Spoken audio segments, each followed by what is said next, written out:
I have my eyes set on something else. The first league that I'm going to bring to the table is actually one of the more popular leagues, one of the leagues right outside the top 5 that I think is really close and competitive when you look at the top 2 teams involved.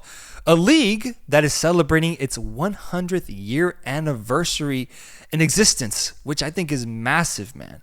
And that league is Turkey. The Super League, a league that started back in 1924 and saw Fenerbahce and Galatasaray dominate it in terms of titles earned. Fenerbahce has 28 titles as of right now, and Galatasaray, who are the defending champions, have 24. So it's perfectly fitting that on the 100th year anniversary of the league, the top 2 most successful sides are battling it out for first place at this exact moment with a crazy 2-point gap, dude. It is so close.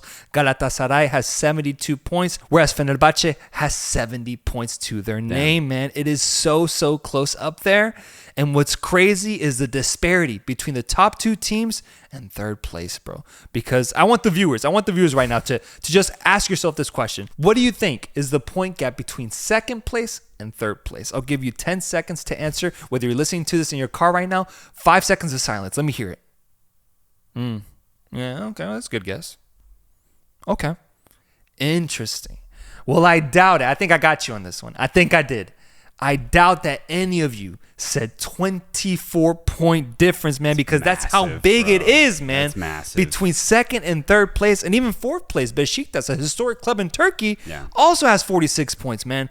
I don't think I've seen something like that in a really, really long time, man. This is purely a 2-horse race between Galatasaray and Fenerbahce, and I just think it's really, really entertaining to look out from an outside perspective. As I said, Galatasaray are defending champions, but Fenerbahce hasn't won it since 2014, so they're looking to win it now after a 10-year drought.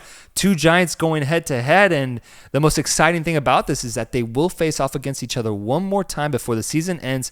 The second to last match day, if they win out up until that point, will essentially be a game for the title, bro. And that rarely happens in these major leagues. So something to keep an eye on, man. Turkey's got something competitive going. Yeah, it's so rare to see a big matchup be at the end of the season in what will essentially be a final if they maintain that really close race between the two. Because usually you'll see like City, Arsenal, in February or March, Madrid, Barcelona, again, somewhere in that third quarter of the season, not at the very end. So if this title race continues between Fenerbahce and Galatasaray, we're going to have a damn near final in Turkey come May timeframe. And hell, I'll be there. I'll be right there in those stands to watch it because that's going to be a crazy game. Yeah, man. I think the potential is there.